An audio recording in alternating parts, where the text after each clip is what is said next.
હવે તો આનંદીબેન પણ પિક્ચરમાં આવી ગયા છે પાછા, એમણે બી મુલાકાત કરી છે. મેં એવું સાંભળ્યું છે કે જ્યારે પ્રદેશ પ્રમુખની નિમણૂક હોય કે મંત્રીમંડળની કંઈ ઉછાળા કરવાના હોય તો આનંદીબેનનો પણ એક રિવ્યુ લેવાય છે. પણ આ વખતે પહેલી વાર આનંદીબેન અને અમિતભાઈ સાથે જોવા મળ્યા છે, જે ક્યારેય જોવા મળતા નથી. તો જેમ ભૂપેન્દ્રભાઈને સીએમ બનાવ્યા તેમાં આનંદીબેનના પણ આશીર્વાદ હતા અંદરખાને. અને આપણને સૌને ખ્યાલ છે કે 2017માં આનંદીબેનને ટિકિટ કાપવી એટલે આનંદીબેન તો ઉપર હતા, એમનામાંથી કોઈકને ટિકિટ આપવી તો અનારબેનની ટિકિટ કાપવી તો કોને આપવી, અને આનંદીબેનની ખૂબ રિક્વેસ્ટ હતી કારણ કે અવડા ચેરમેન ભૂપેન્દ્રભાઈ જ્યારે બન્યા ત્યારે આનંદીબેનના આશીર્વાદથી બન્યા હતા. તો આનંદીબેનની ફૂલ રિક્વેસ્ટ હતી કે મારા વતી એક વ્યક્તિ ભૂપેન્દ્રભાઈ ને ઘાટલોડિયાની ટિકિટ આપો, અને સાહેબે મંજૂર કર્યું હતું. વત્તા આનંદીબેનના કેસમાં પણ ક્યારેક આ સાહેબ પણ કોમ્પ્રોમાઇઝ કરે છે કે ભાઈ અમિતભાઈને સમજાવતા હશે, મને એવું લાગે છે. આ બધા મારા એઝમ્પશન કે ભાઈ અમિતભાઈ ઠીક છે, મને મારા લેવલે એટલીસ્ટ આનંદીબેનને મારે જેટલા પ્રોટેક્ટ કરવાના હોય પોલિટિકલી એટલું મને કરવા દો, બાકી તમારે ખાના પૂરતી જે કરવી એ કરી આપો. 180 તમે જાહેર કરો, 2 હું જાહેર કરીશ, ભલે 180 પહેલા અમને કીધું હોય. એ રીતે આનંદીબેનનું ક્યાંક સાંભળે છે તો બની શકે આનંદીબેન અત્યારે મળ્યા છે એમાં એમણે 2-5 નામ આપ્યા હોય કે ભાઈ પ્રદેશ પ્રમુખ તરીકે આ એક પાત્રતા યોગ્ય પાત્રતા ધરાવે છે. તકલીફ એ જ છે કંઈ ચાલી જ નથી રહ્યું, કોઈને કંઈ સમજણ પડતી નથી શું ચાલી રહ્યું છે. ખુદ મુખ્યમંત્રીને ખબર નથી પડતી કે શું ચાલી રહ્યું છે. મંત્રીઓમાં પણ એવું, વિભાગોમાં પણ એવું.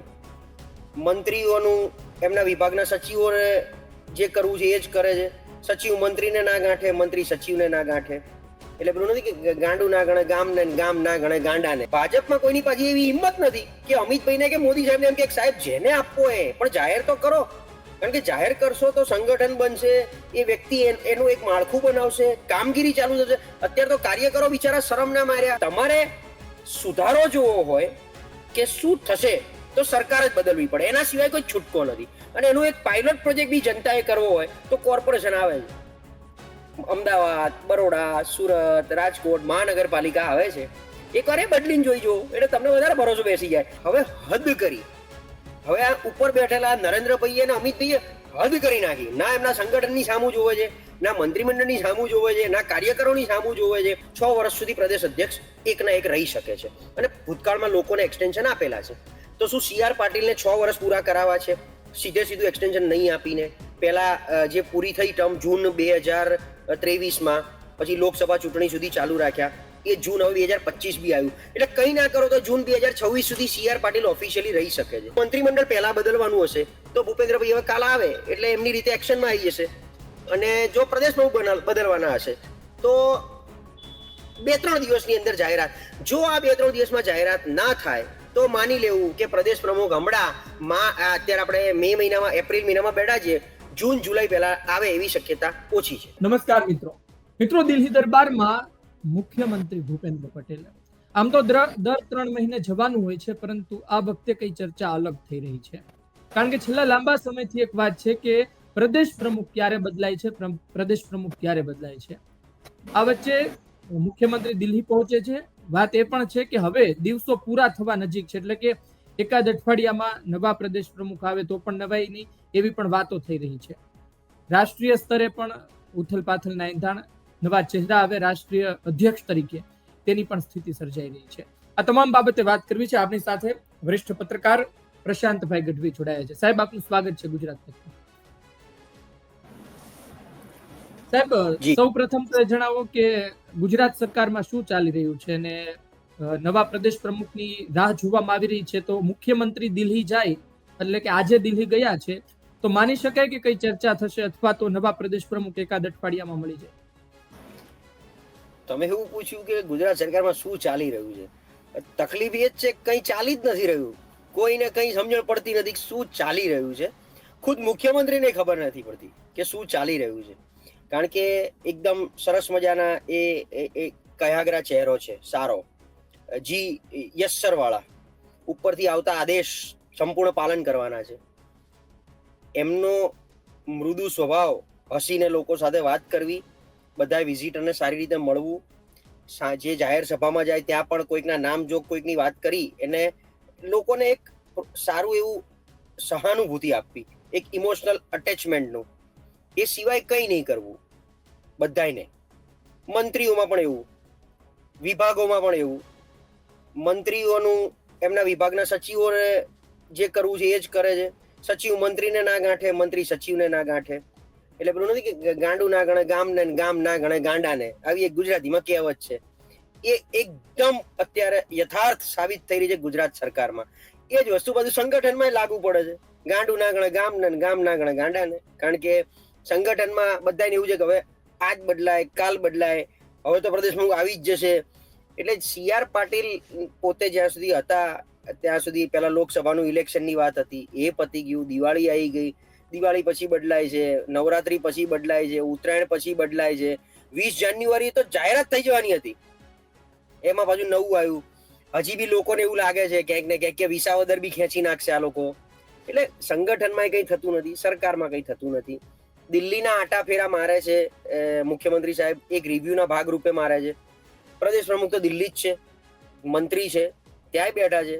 જો જાહેરાત જ કરવી હોય તો ગમે ત્યારે થઈ શકે. તો કોકડું ગૂંચવાયું ક્યાં છે એ કોઈને સમજ પડતી નથી. અચ્છા, ભાજપ સંગઠનમાં કે મંત્રીમંડળમાં કે કોઈનામાં પાછી એવી તાકાત નથી કે અમિતભાઈને એટલીસ્ટ એટલું કહી શકે કે ભાઈ સાહેબ જે કરવું એ પૂરું તો કરો, ક્યાં સુધી રાહ જોશો. કોંગ્રેસમાં એકવાર એવું થયું હતું હમણાં ગઈ સાલ, રાજીવ સાતવ ગુજરી ગયા પછી એક ફ્લુઇડ સિચ્યુએશન હતી, લિક્વિડ સિચ્યુએશન, પ્રભારી હતા નહીં. એટલે બધા થાક્યા સંગઠન વાળા, અને છેલ્લે એ લોકોએ જઈને રિક્વેસ્ટ કરી, દિલ્હી ગયા હતા 25 જણા ભેગા થઈને, કે જેને આપવો હોય સાહેબ પણ એ પ્રભારી આપી દો ફટાફટ એમ. અને એટલે કંઈક સંગઠનમાં કામગીરી ચાલુ થાય એમ. ભાજપમાં કોઈની પાછી એવી હિંમત નથી કે અમિતભાઈને કે મોદી સાહેબને એમ કે સાહેબ જેને આપવો હોય પણ જાહેર તો કરો. કારણ કે જાહેર કરશો તો સંગઠન બનશે, એ વ્યક્તિ એનું એક માળખું બનાવશે, કામગીરી ચાલુ થશે. અત્યારે તો કાર્યકરો બિચારા શરમ ના માર્યા. હવે તમે જે હું કાર્યકર છું, મેં તમને મારા નેતા માન્યા છે, એટલે તમારા આદેશનું પાલન કરું છું.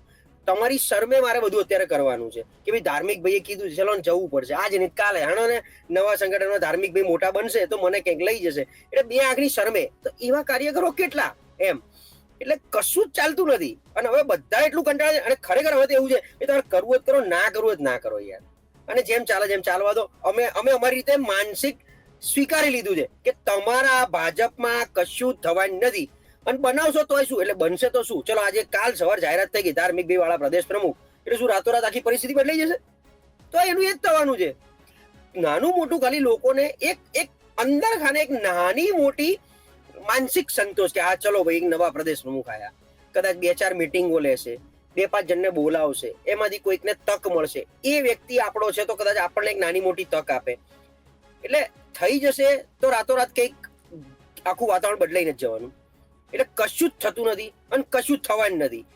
મંત્રીમંડળ બદલાય તો કદાચ અત્યારના ચહેરાઓ છે મંત્રીમંડળના, કદાચ મુખ્યમંત્રી બદલાય, મંત્રીમંડળ બદલાય, નવા ચહેરા આવે તો એમના વિસ્તારના લોકોને અથવા એમના જાણીતા લોકોને એવું થાય કે બોસ આપણા સાહેબ હવે આવી ગયા છે, કંઈક નાનું મોટું કરવું હશે તો થશે. પહેલા તો કોઈ સાંભળવા વાળું જ નહોતું, પહેલા તો લોકો એરોગન્ટ હતા. આવી વાર્તા થશે, બાકી કાંઈ થવાનું નથી. અચ્છા, જે આવશે, માનો પ્રદેશ પ્રમુખની વાત કરીએ સંગઠનની દ્રષ્ટિએ, તો જે આવશે એવો કેવો હોશિયાર આવશે કે રાતોરાત ઉથલ પાથલ કરી અને ભાજપના સંગઠનને એવું રાતોરાત મજબૂત કરી અને વિચારધારા આખા ગુજરાતની જનતામાં પ્રવેશાઈ દેશે અને લોકો ભાજપને પ્રેમ કરતા થઈ જશે. તો સેમ વસ્તુ મંત્રીમંડળને એપ્લિકેબલ થાય. નવો મંત્રી આવશે તો એ વિભાગ રાતોરાત આમ બધું કામ કરવા માંડશે, રાતોરાત આમ સોના ચાંદી કરી નાખશે. એટલે જે થવાનું છે એ જ ઉપર બેઠેલા 2 જણા પ્રમાણે જ થવાનું છે. ખાલી ચહેરાઓ મોહરાઓ બદલાવાના છે, કામ એમની પ્રમાણે ઉપરવાળા લેવાના છે, નીચેવાળા એમની રીતે જ કામ કરવાના છે. કોઈ નવો 1% સુધારો આવવાનો નથી. ગુજરાતમાં હવે કેવું થાય, આપણે કોઈ પાર્ટીને મહત્વ કે પેલું નથી આપતા.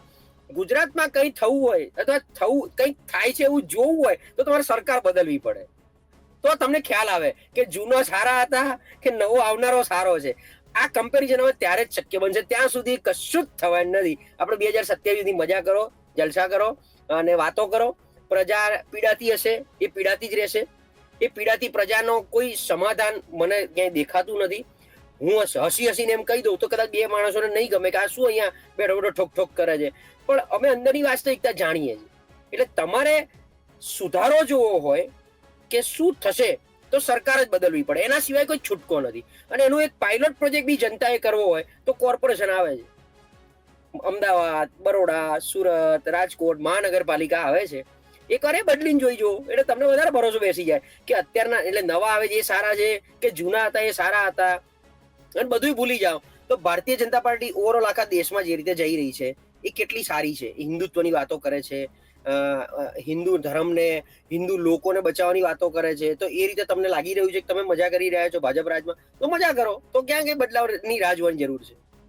આજનો ધાર્મિક માફ કરજો, આજનો મારો રૂખ થોડોક અલગ, કારણ કે અમે પોતે ફ્રસ્ટ્રેટ છીએ. હું કોઈ મીડિયાનો માણસ નથી, હું કોઈ પત્રકાર નથી, હું તો માત્ર મારી બોલીથી ચાલેલો વિશ્લેષક છું.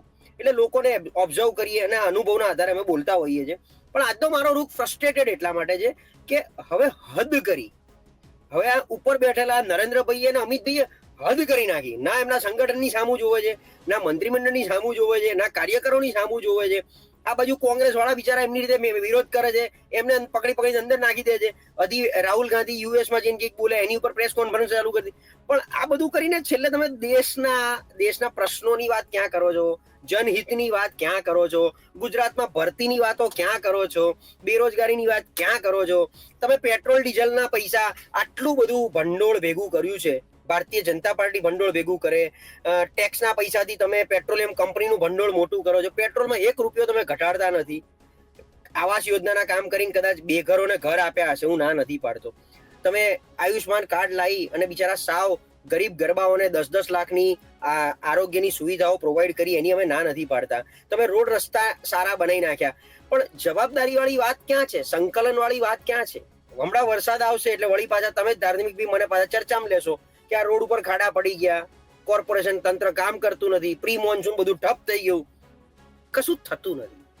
અને આ ગુજરાતની 7.5 કરોડ જનતા, ભારતીય જનતા પાર્ટીના સંગઠનના 1 કરોડ કાર્યકરો, એની ઉપર ભારતની 140 કરોડ જનતા. આ તો લાચારી કહેવાય કે સાલું આખો દેશ 2 વ્યક્તિ ધારે એમ જ ચાલે. સરકાર તમારી હોય બધી જગ્યાએ, એ તમે ધારો એમ જ તમે કરો, તમારા મનમાં ચાલતું એ જ તમારી પ્રાયોરિટી, બીજી કોઈ પ્રાયોરિટી જ નહીં. આનાથી વધારે હદ તો ક્યાં કઈ માપવી તમારે?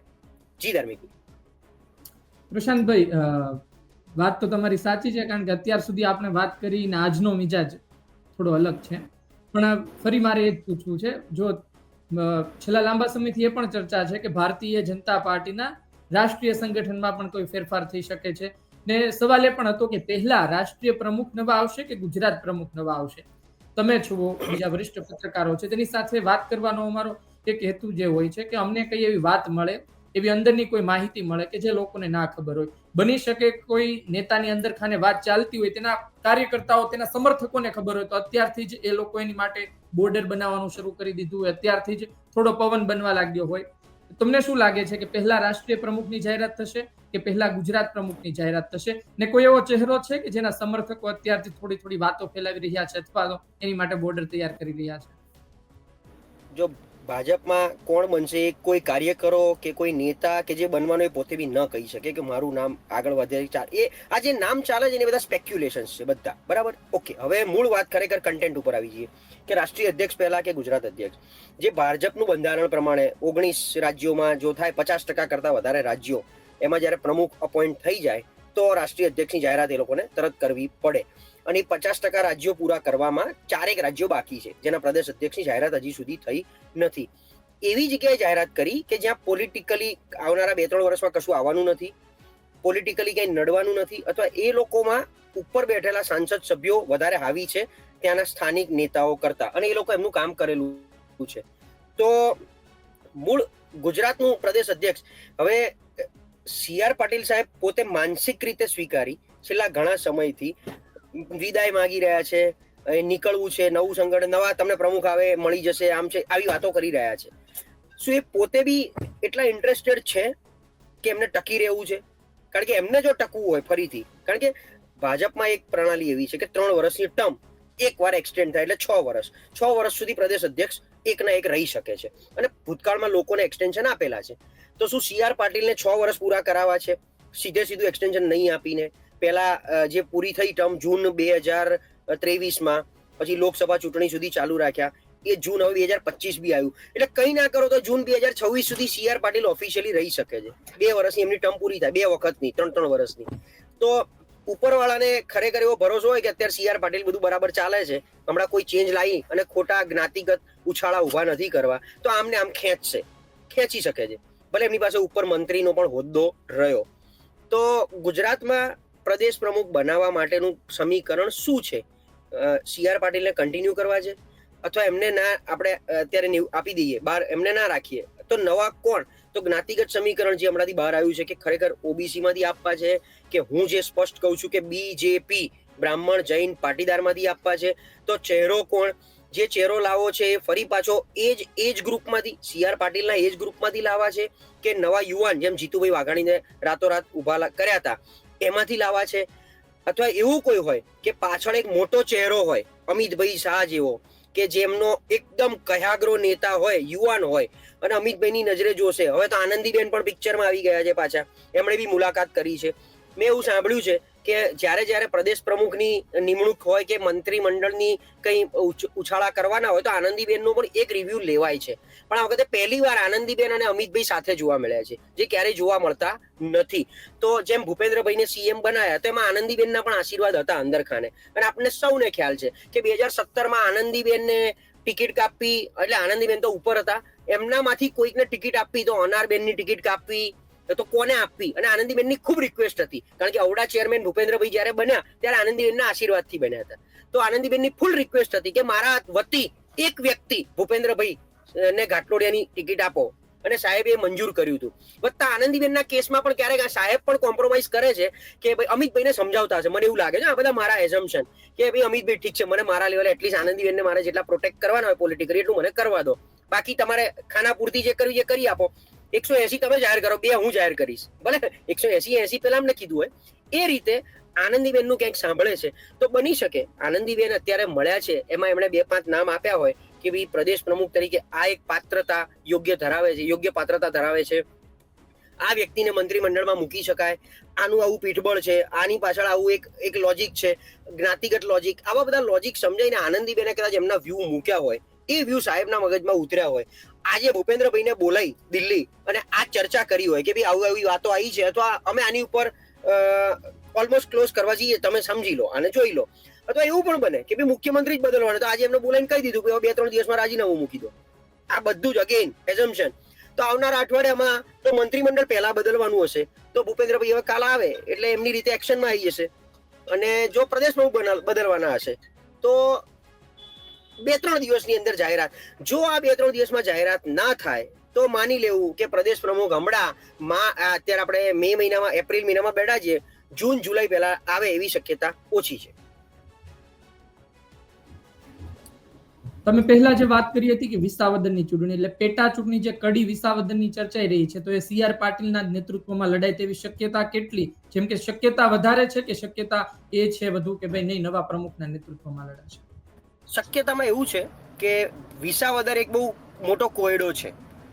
આપના ધારાસભ્યને તમે ઝૂંટવીને લાયા છો ભાજપમાં, ભૂપતભાઈ ભાયાણી, ત્યાંથી ભાજપમાંથી હર્ષદભાઈ રીબડિયા હાર્યા છે. ત્યાં ત્રીજા એક જુનાગઢ જિલ્લા પ્રમુખ કિરીટ પટેલ. આ 3 બહુ મોટા રેસના ઘોડાઓ છે. હવે આ 3ને ટિકિટ, હવે એમાં કોનું શું કમિટમેન્ટ છે? જેમ કે ભૂપતભાઈને લાયા હતા તો કમિટમેન્ટ છે ચૂંટણી લડાવવાની, કે પછી અત્યારે 2 જ વર્ષ બાકી છે, 25માં બેઠા છે, 27માં નવી ચૂંટણી આવશે, તો અત્યારે 3ને એવું મનાવે કે ભાઈ નવો ચહેરો લાવીએ અને 27માં તમારા 3માંથી એકને ટિકિટ આપશું, તો કોઈ નવો ચહેરો. આ બધું સ્ટેટિસ્ટિક્સ ક્યાંક ને ક્યાંક CR પાટીલે બનાવ્યું હોય, ગોઠવ્યું હોય. એટલે બની શકે કે ભાઈ CR પાટીલની આગેવાનીમાં વિસાવદર પૂરું કરાવી નાખીએ, અને પછી આમાં શું ફેર પડવાનો છે? કદાચ 2 મહિના વધારે ખેંચે પ્રદેશ પ્રમુખને તો ભાજપમાંથી કોઈ બોલવાનું નથી. કોઈ આજ સુધી એવો આમ ક્વેશ્ચન ઉઠાવ્યો છે ભાજપમાંથી કે સાહેબ બંધારણ પ્રમાણે ચાલો, ટર્મ પૂરી થઈ ગઈ છે, હજી સુધી ના ખેંચો, આ શું માંડ્યું છે બધું પક્ષમાં? કારણ કે છેલ્લે પક્ષ એટલે એક પરિવાર છે, અને પરિવારમાં દરેકને એક ઇક્વલ જસ્ટિસ, ઇક્વલ પ્લેટફોર્મ અને ઇક્વલ પેલું શું કે રિસ્પેક્ટ મળવું જોઈએ. તો ભાજપના કાર્યકરો પાસે એ રિસ્પેક્ટ લેવલ નથી કે કહી શકે કે સાહેબ બંધારણ પ્રમાણે ચાલો, પરિવારની પ્રણાલી પ્રમાણે ચાલો, અને પ્રણાલી પ્રમાણે એક્સટેન્શન આટલું બધું ના હોય, તાત્કાલિક પ્રદેશ પ્રમુખ બદલો, આવું કોઈ કહી શકે એવું છે ભાજપમાં? જેમ ચાલે જેમ ઉપરથી ચાલવાનું છે. એટલે કદાચ આ CR પાટીલનું એક સ્ટેટિસ્ટિક ઇક્વેશન હોય વિસાવદર વાળું, કે કોને લડાવવાના છે, ભૂપતભાઈનું કમિટમેન્ટ શું છે, આ બધું એમની રીતે નક્કી કરી અને પછી પ્રદેશ પ્રમુખ આવે, એ પણ મારું થોડીક ધારણા છે.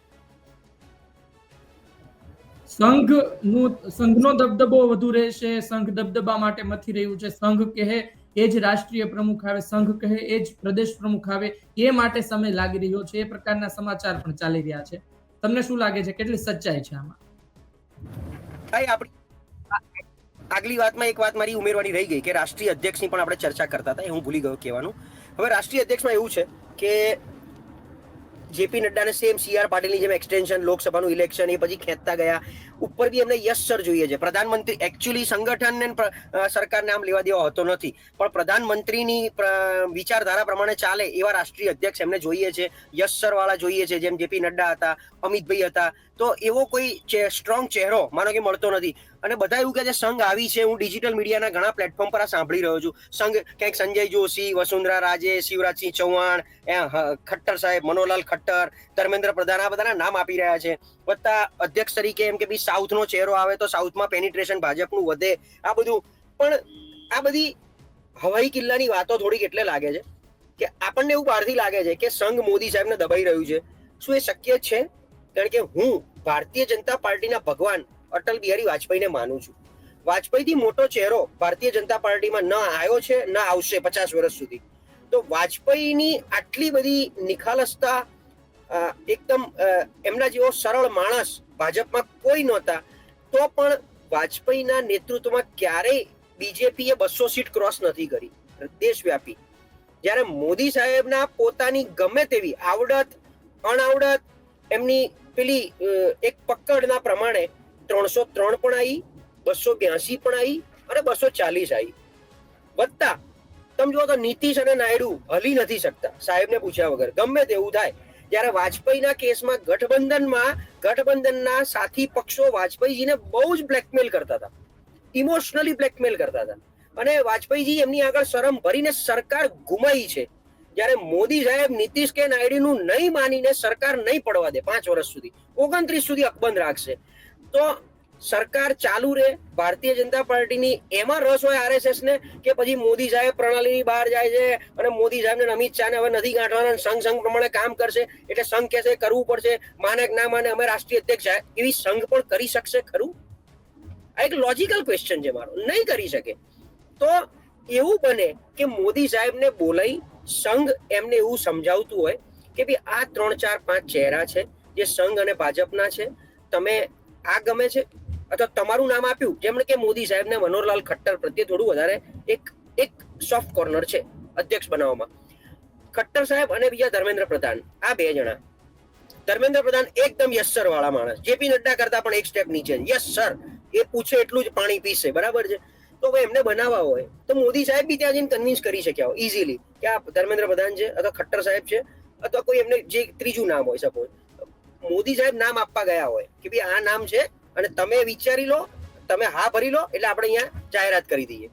એ વખતે સંઘે કદાચ નાની મોટી આર્ગ્યુમેન્ટ કરી હોય કે ભાઈ આપણે કેમ શિવરાજસિંહને ના બનાવાય, કેમ અમને ના બનાવાય. વસુંધરા રાજેના કેસમાં એટલે જે કઈ નવા નામની વાત છે, કોઈ એમપી કે એમએલએ નથી. સંજય જોશી, વસુંધરા રાજે, એકચ્યુઅલી રાષ્ટ્રીય અધ્યક્ષ પણ એમપી માંથી હોવા જોઈએ, કાયદેસર મેમ્બર ઓફ પાર્લામેન્ટ, જેથી કરીને એ લોકો સ્ટેજ શેર કરી શકે સરકારી કાર્યક્રમોમાં. તો એવા તમે 240 એમપી નું લિસ્ટ ડાઉન કરો ઉપરથી નીચે સુધી, તો આ 5-10 નામ એવા છે જેની ઉપર ક્યાંક ને ક્યાંક સંઘની અને મોદી સાહેબની જોઈન્ટ ટીક વાગે અને એ નામ જાહેર થશે. અને એ મને લાગે છે એપ્રિલ એન્ડ સુધીમાં આ નામની જાહેરાત થઈ જશે. જી, છેલ્લા 1-2 સવાલ છે. મારે એક સવાલ વિસાવદર વિશે પૂછવો છે અલગથી કે વિસાવદરની ચૂંટણીને કઈ રીતે જોઈ રહ્યા છો? કારણ કે એક તો ગોપાલ ઇટાલિયા આમ આદમી પાર્ટીના મોટા નેતા, ભાજપ તરફથી હજુ ટિકિટ કોને આપવાનું એ નક્કી નથી. અલગ અલગ સમાચાર ચાલતા રહે, કોઈ કે મહિલાને ઉતારશે, ગોપાલ ઇટાલિયા એટલા આક્રમક છે તો મહિલા ચહેરો વધુ ચાલશે, એને પણ સામે એટેક કરી શકશે, બોલશે તો લોકોની સહાનુભૂતિ પણ જોડાઈ શકે. બીજી વાત એ છે કે કોંગ્રેસે પણ ઉમેદવાર ઉતારો. અમે જયારે એનું એનાલિસિસ કર્યું પ્રશાંતભાઈ, ત્યારે 39% વોટ શેર ભાજપનો વિસાવદરમાં રહ્યો છે. જ્યારે કેશુબાપા લડ્યા હતા ત્યારે જ તે 39% માંથી વોટ શેર ઘટીને 27% આજુબાજુ આવ્યો. ને ત્યારે તો કોંગ્રેસે પણ ઉમેદવાર નહોતા ઉભા રાખ્યા. હું 2002 થી 22 વચ્ચેની 6 ચૂંટણીની વાત કરી રહ્યો છું. તમને લાગે છે કે એ 40% વોટ શેર છે તો ભાજપ જાળવી રાખે છે વિસાવદરમાં. લડાઈ છે એ 60%ની છે. આ 60%માંથી પછી કોંગ્રેસ ભાગીદારી પડાવે તો ગોપાલ ઇટાલિયા સીધી રીતે હારે એ દેખાય છે. ગોપાલભાઈને છેલ્લે સુરતમાં જે વોટ શેર મળ્યો હતો એ પણ 28% આજુબાજુ હતો. ને આ વખતે તો 30 થી નીચે વોટ શેર જશે તો સીધી રીતે હારશે. એટલે આ ચૂંટણી રસપ્રદ થવા જઈ રહી છે. શું જુઓ છો? બિલકુલ, આ બહુ પેચીદો છે. અને એ જ રીતે જો કોંગ્રેસ ઉમેદવાર ઉભા રાખે છે અને આમ આદમી પાર્ટીને કોંગ્રેસની વચ્ચે વોટનો બંટવારો થાય છે તો ભારતીય જનતા પાર્ટી સ્ટ્રેટ હવે જીતે છે. બરાબર. હવે એનો બીજું એક લોજિક સમજો. 2012 પછી ભાજપ ત્યાં છે જ નહીં વિસાવદરમાં. 12માં કેશુબાપા હતા, 14માં પેટા ચૂંટણી આવી તો એમના દીકરા ભરતભાઈ પટેલને પરાણે જે હાર્યા અને હર્ષદ રીબડિયા જીત્યા. એટલે 17માં હર્ષદ રીબડિયા જીત્યા, 22માં ભૂપત ભાયાણી જીત્યા. હર્ષદ રીબડિયા ભાજપમાં આવ્યા પછી બી હરાયા છે. એટલે તમે સમજો કે ત્યાંની જનતાએ ભાજપને ક્યારેય 2012 પછી સ્વીકાર્યું નથી, કેશુબાપા પછી. અને હર્ષદભાઈને કોંગ્રેસમાંથી જીતાડ્યા, ભૂપતભાઈને આપમાંથી જીતાડ્યા છે અને કેશુબાપાના દીકરા ભરતભાઈને ત્યાંથી હરાયા છે. મીન્સ બહુ ક્લિયર છે કે ત્યાંની જનતાને ભાજપ નથી જોઈતું. પણ ભાજપ ત્યારે જ જીતી શકે જ્યારે આ બે જણા અંદર ઝઘડે, આમ આદમી ને કોંગ્રેસ. જે 22માં પણ આપણે જોઈ લીધું કે 22માં બી વોટનો બંટવારો થયો અને ક્યાંક ને ક્યાંક ભૂપત ભાયાણી 42% વોટ શેરથી જીતી ગયા. કોંગ્રેસ પાસે વોટ શેર નથી ત્યાં. કોંગ્રેસનું જમીન પણ એવી જોઈએ એવી નથી. હર્ષદભાઈ હતા એ પાટીદાર ફેક્ટરમાં જીત્યા છે 2017માં. અને એટલા માટે તમે જો 22માં કેમ હારી ગયા? જો હર્ષદભાઈ નેતા હોત અને સ્વીકૃત નેતા હોત તો 22માં બી જીતી શક્યા હોત. ત્યાં ભૂપતભાઈ ભાયાણી કેવી રીતે જીત્યા? કારણ કે એ તો કશું હતા જ નહીં ભૂપતભાઈ તો. એ તો આમ આદમી પાર્ટીની પેલી સિંગમની જેમ નવી પેનલમાંથી આવ્યા હતા. એમ ત્યાં ભાજપ પ્રત્યે લોકોને નારાજગી નાની મોટી છે, વોટ શેર છે, હું ના નહીં પાડું, પણ કોંગ્રેસ તો ક્યાંય નથી. તો આ બધાની વચ્ચે લાભ ખાટવો હોય. હવે આમ આદમીએ તો ઇલેક્શન ડિક્લેર નથી થયું, ગોપાલ ઇટાલિયા જાહેર કરી દીધા ઉમેદવાર. કોંગ્રેસ હજી વિચારી રહ્યું છે અને ડાયરેક્ટ લડશે બી ખરું. તો એ બંનેનો વોટ શેર જે આવે, કારણ કે એવું તો છે નહીં કે આ બંને ઉમેદવાર આવે ને ભાજપના આંકબંધ રહે 40%.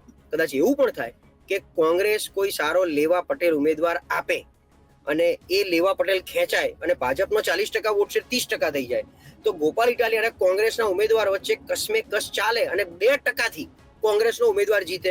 કારણ કે ગોપાલ ઇટાલિયા પોતે એમના ગઢ એવા સુરતમાં બી ના જીતી શક્યા. ત્રીજી વાત, આમ આદમી પાર્ટીની ઘટતી જતી પ્રસિદ્ધિ, વર્ચસ્વ વત્તા વિશ્વાસ, લોકોનો જે વિશ્વાસ ઘટતો જાય છે. કારણ કે આમ આદમી પાર્ટી 5 ધારાસભ્યો જીત્યા, 5માંથી ભૂપત ભાયાણી પહેલા જ ઉમેદવાર તમે જોઈ લીધા. બીજા બી તૈયારીઓમાં નામ બોલાઈ રહ્યું છે, ઉમેશ મકવાણાથી માંડીને પેલા આપણે આ સુધીર વાઘાણી સુધીના. બરાબર છે. તો લોકો આમ આદમી ઉપર કયો ભરોસો મૂકશે? અને છેલ્લી વાત કે ત્યાં જે એટલે આમ આદમી પાર્ટી પ્રત્યેનો ઉઠતો જતો વિશ્વાસ. ત્રીજી વાત કે 27ની ચૂંટણીમાં લોકો કઈ રીતે સરકારને, અચ્છા માનો કે અત્યારે આમ આદમી પાર્ટી કે કોંગ્રેસ જીતી જાય વિસાવદરમાં તો એનાથી શું ફેર પડશે? કોઈ ફેર નહીં પડે. બંને આમ આદમી પાર્ટી પાસે 4 ધારાસભ્યો છે, કોંગ્રેસ પાસે 11 ધારાસભ્યો, એમાં એક વધારો થશે. જ્યારે ભાજપ એવું ગાજર આપી શકે છે કે અમારા ઉમેદવારને અમે મંત્રી બનાવીશું 27 સુધી કારણ કે 27માં ચૂંટણી આવશે તો ગાજર આપી શકે છે. તો વિસાવદરની જનતાને ભાજપનો મંત્રી મળી શકે છે જે જીતીને આવે એને. અને એટલા માટે તમે સમજો મંત્રીમંડળનું વિસ્તરણ અત્યારે થાય એ બધું જરૂરી નથી. અગેન આપણે બેક ટુ સ્ક્વેર પાછા મેઇન ચર્ચા પર આવી જઈએ કે એવું જરૂરી નહીં મંત્રીમંડળનું વિસ્તરણ આજ થાય કાલ થાય, ના પણ થાય. શું ફેર પડે છે? જેમ જેમ ચલાવો.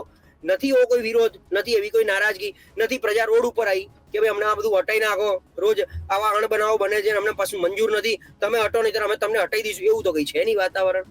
તો મંત્રીમંડળનું વિસ્તરણ અત્યારે નહીં કરી અને આપણા વિસાવદરની ચૂંટણી જાહેર કરી દે એટલે એમના મેં કોડ ઓફ કન્ડક્ટ બેસી જાય. તો નવો જે વ્યક્તિ આવે, તમે જેમ કહો છો મહિલા, હવે તમે સમજો અત્યારે એક જ મહિલા ભાનુબેન બાબરિયા મંત્રી છે. બીજા ઘણા બધા નામ ચાલે છે. આ વખતે રીવાબાને કદાચ લાવવામાં વાત ચાલે છે કે નવા મંત્રીમંડળ રીવાબા જાડેજા આવે, આ આવે તે આવે. એવું બને કોઈક નવી જ વ્યક્તિ વિસાવદરથી ચૂંટણી લડાવે મહિલા તરીકે અને એને જ સીધું મંત્રી બનાવે. 2 વર્ષ માટે જ બનાવવાના છે ને, ક્યાં વધારે છે? 27 સુધી બનાવવાના છે. અને ત્રીજી છેલ્લી વાત કે ભાજપ એની પ્રણાલી પ્રમાણે ચૂંટણીના એક્ઝેક્ટ 1.25 વર્ષ પહેલા સીએમ કે મંત્રીમંડળ બદલતા હોય છે. તો આ બધું અત્યારે એમ નામ ચલાવી રાખે અને 26ના જૂન મહિનામાં આખું સીએમ સાથે મંત્રીમંડળ નવું બદલે. એમાં બધા નવા ચહેરા, નવા મુખ્યમંત્રી, બધું નવું અને અત્યારે કશું જેમ ચાલે પ્રદેશ પ્રમુખ બદલાઈ જશે કદાચ, એવું બી થાય. એટલે એગ અને ચિકન વાળી જે સ્ટોરી છે, પહેલા મુર્ગી પહેલા ઈંડું, કે પ્રદેશ પ્રમુખ પહેલા કે સીએમ પહેલા, મંત્રીમંડળ પહેલા કે પ્રદેશ પ્રમુખ પહેલા, એની વચ્ચે બધું રંધાઈ રહ્યું છે, રમાઈ રહ્યું છે. ઉપરવાળા બે ધણી, પેલું નથી કહેતા કે ધાર્યું ધણીનું થાય, એમ ભાજપના બે ધણી ઉપર બેઠા છે, એ જે ધાર્યું છે એ કરશે. છેલ્લો સવાલ મારે પૂછવો છે, એ આ વિસાવદરને લઈને જ પૂછવો છે. લોકોએ ચર્ચા કરી રહ્યા છે કે ભારતીય જનતા પાર્ટીને અને કોંગ્રેસને બંનેને આ ડર છે કે આમ આદમી પાર્ટી જીતે એનો વાંધો નહીં, પણ ગોપાલ ઇટાલિયા વિધાનસભા સુધી ના પહોંચવા જોઈએ. તમે એક વખત કલ્પના કરો કે ગોપાલ ઇટાલિયા જીતે છે, ધારાસભ્ય બનીને આવે છે, તમને લાગે છે કે એનાથી નુકસાન કોંગ્રેસ અને ભાજપને બંનેને થાય મોટું વિધાનસભામાં? એટલે નુકસાન એટલે જો બળબોલા નેતા છે ગોપાલ ઇટાલિયા, એ વિધાનસભામાં આવશે તો બેફામ બોલશે. અને આમ આદમી પાર્ટીના અત્યારના ચૈતર વસાવાને બાદ કરતા, ચૈતર વસાવા પોતે લડાયક છે, પણ બળબોલા અથવા તો જે ક્વેશ્ચન કરવા જોઈએ વિધાનસભાની અંદર, લોકોની સમક્ષ, લોકોની સામે આંગળી જે ચીંધવી જોઈએ, જે ગોપાલ ઇટાલિયા સારી રીતે ચીંધી શકે છે. એટલે કોંગ્રેસને પણ એ જ બીક છે. બીજું શું થાય કે ગોપાલ ઇટાલિયા અત્યારે જો અંદર આવે અને લડાયક બને તો એનો સીધો ફાયદો 27ની ચૂંટણીમાં ઓવરઓલ રાજ્યમાં લઈ શકે આમ આદમી પાર્ટી તરીકે. તો એ નુકસાન કોંગ્રેસને જ જવાનું છે. તો 27ની ચૂંટણી આ લોકોને કોને જીતવી છે, કોને સરકાર બનાવી છે? ભાજપને બનાવી છે, કોંગ્રેસને એના બલબૂતા પર બનાવી છે? આપ તો બહુ દૂરની વાત છે કે ભાઈ આપને કોંગ્રેસને ખરેખર વિસાવદર પછી ગઠબંધન કરવું છે 27ની ચૂંટણી માટે. કારણ કે અત્યારે બંને જણા મને એવું લાગે સમજે છે કે ભાઈ એકબીજાને નુકસાન છે, એવું કઈ નુકસાન નથી અને એવું કઈ પ્રોફિટ નથી. સરકાર બદલાવાની નથી એક સીટથી, વિસાવદરથી. એટલે જાતે લડી રહ્યા છે. આના અનુભવના આધારે કદાચ મને લાગે છે 27માં ગઠબંધન કરે, જે રીતે એકબીજાને નુકસાન ના થવા દેવું હોય તો. પણ ગોપાલ ઇટાલિયાના આવવાથી કોંગ્રેસને વધારે નુકસાન એટલે જાય કે એક ઇમેજ મૂકે, વિધાનસભામાં લડાયક બને અને એનો સીધો ફાયદો એ 27ની ચૂંટણીમાં લઈ જાય. એટલે વચ્ચે સવાલ પૂછી લો કે શું ભારતીય જનતા પાર્ટી એવું વિચારે કે 27માં કોંગ્રેસ, કારણ કે જુઓ કે 11% વોટ શેર કોંગ્રેસનો તૂટ્યો આમ આદમી પાર્ટીના આવવાથી 22માં, એવું વિચારે ભાજપ કે ગોપાલને જીતાડો, વિધાનસભા લઈ જાઓ, નુકસાન તો કોંગ્રેસને થવાનું જ, આવું વિચારી શકે? ભાજપ એટલું સ્વાર્થી છે કે ક્યારેય સામા પક્ષને કોઈ પણ પ્રકારનો ફાયદો કરાવે એવી એ વાતમાં માલ નહીં. એને બધું જ 182 જોઈતા હતા, એમને તો 156 તો લઈ આયા. એમ હજી ગોપાલ ઇટાલિયાને બી કેમ કરીને ઘર ભેગા કરવા. કોંગ્રેસનો ઉમેદવાર તો એમને નડી નહીં શકે. એ ભાજપ એવો ઉમેદવાર લઈને આવશે કે જે બીજી કોઈ રીતે જ્ઞાતિગત કે બીજી ત્રીજી રીતે, અને આ બે જણને કેમ હેરાન કરાય કોંગ્રેસ અને આપના ઉમેદવારને, જેથી એ જીતી ના શકે એવો સંપૂર્ણ પ્રયત્ન કરશે. એમને તો પીછું પર પીછું ઉમેરવું જ છે. નથી કહેતા ફીધર આ એક નવું પીછું ઉમેરાયું, એમ નવો એક ધારાસભ્ય વિસાવદરથી ભારતીય જનતા પાર્ટીનો એમને વિધાનસભામાં બેસાડવો છે. ધન્યવાદ. ઘણા ખરા સવાલ હતા, લઈ લીધા. વિસાવદરમાં શું થશે એ જોવાનું રહેશે, અને પ્રદેશ પ્રમુખની જાહેરાત થાય છે કે નહીં એ પણ જોઈએ. ધન્યવાદ આપ જોડાયા બદલ. Thank you. તો આ હતા અલગ અલગ મુદ્દા. પહેલો મુદ્દો કે CR પાટીલ પ્રદેશ પ્રમુખ છે તો તેની પછી કોણ આવશે, ક્યારે આવશે, તેને લઈને દિલ્હી મુખ્યમંત્રીની શું ખરા અર્થમાં બેઠક થઈ રહી છે તેની વિશે આપણે વાત કરી. વિસાવદર ચૂંટણીની વાત કરી, થોડા મંત્રીમંડળની વચ્ચે ચર્ચા થઈ ગઈ, અને સંઘ અને ભારતીય જનતા પાર્ટીના દબદબાની પણ વાત થઈ ચૂકી છે. જોઈએ શું થાય છે આવનાર સમયમાં. ગુજરાત તક જોતા રહો, અપડેટ આપના સુધી પહોંચાડતા રહીશું. આ ચર્ચા પસંદ આવી હોય તો લાઈક કરજો, શેર કરજો. ધન્યવાદ.